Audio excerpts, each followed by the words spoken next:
हम रूस से भी ज्यादा शक्तिशाली हो गए हैं? हमारा सारा हथियार रूस से 80%। उस रूस को छोटका यूक्रेन धूल चटा दिक्कत। हम ये कहते हैं कि तुम कोनो लायक नहीं हो 57 हो, भीड़ हो तुम लोग, जनगणना काम में आओगे। कतर को मारा है ढम, इधर से यमन बोला ढम, ईरान बोला ढम, डेढ़ ढम डमाडम ढम बजा रहा है। कतर के लुंगी में आग लगा दिया। 57 का 57 देश बेचारा लुंगी पहन के भाग गया। वायुसेना का बहुत बड़ा स्टेशन है अंबाला कैंट, वायुसेना का भी है, थल सेना का भी है। रेलवे स्टेशन पे लिखेगा अंबाला कैंट यानी अंबाला छावनी, वहां पे 50-60 हजार फौज रहती है, समझा? कहाँ पे? अंबाला, क्योंकि अंबाला से दोनों जगह पास पड़ जाएगा, इधर चाइना को काउंटर करने के लिए, इधर पाकिस्तान को काउंटर करने के लिए। यहाँ पे तो कौन सा कैंट है भैया? अंबाला कैंट। अंबाला सैनिक छावनी है कि नहीं है?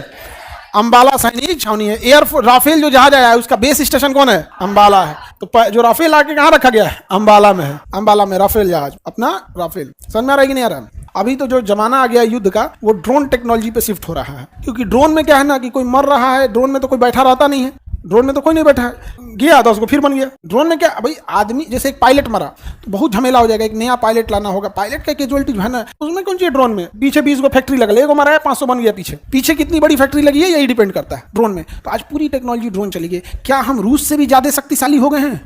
ये बात तो हकीकत है। हमारा सारा हथियार रूस से 80%।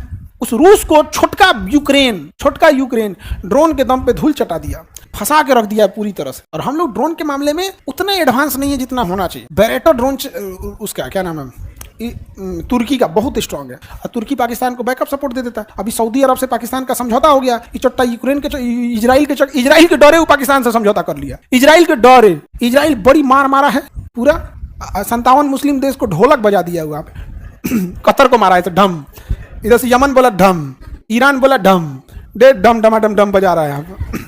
कोई नहीं, ईरान जवाब दिया था ठीक ठाक, लेकिन मार के उसके परमाणु बम के ठिकाने में तूर दिया। फिर ईरान धीरे से फोन कर दिया, तुम मत मारो नहीं तो तुम्हारा परमाणु बम का ठिकाना उड़ा देंगे। ईरान ठंडा हो गया। ईरान देख रहे हैं शांत हो गया कि नहीं? 57 का 57 देश बेचारा लुंगी पहन के भाग गया। हम बोलते हैं तो कहते हैं लोग कि खराब लग रहा है। भाई खराब लगे वाला हम बतिए बोल रहे हैं, खराब न लगे तो दिक्कत है। हम ये कहते हैं कि तुम कोनो लायक नहीं हो 57 हो, भीड़ हो तुम लोग, जनगणना काम में आओगे।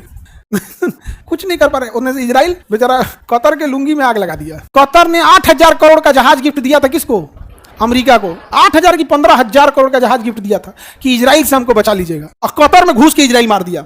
अमेरिका कह रहा है कि इजराइल को मत मारना, कह कि अगर कुछ गड़बड़ करेगा तो फिर मारेंगे। कतर बेचारा टेंशन में है। सब हम बोलते हैं तो गुस्सा आ जाता है। हम कहते हैं जितना में हो उतने में बोलो। हम भारत से प्रेम करते हैं, लेकिन हम हमेशा ये बात कहते हैं कि तकनीक में हम चाइना से बहुत पीछे हैं। इसका मतलब ये नहीं कि हमको चाइना से प्रेम है, हम ये कहना चाहते हैं कि हमें अपने पे ध्यान देने की जरूरत है। कभी हम बोलें कि हम लोग अमेरिका से आगे निकल गए? हमेशा आप लोग को बोलते होंगे कि हम लोग चाइना से तकनीक के मामले में बहुत पीछे रह गए। नहीं समझे? हम 57 की तरफ फूंकते हैं कि हम 20 गुरु हैं। कभी हमारा सुने हो?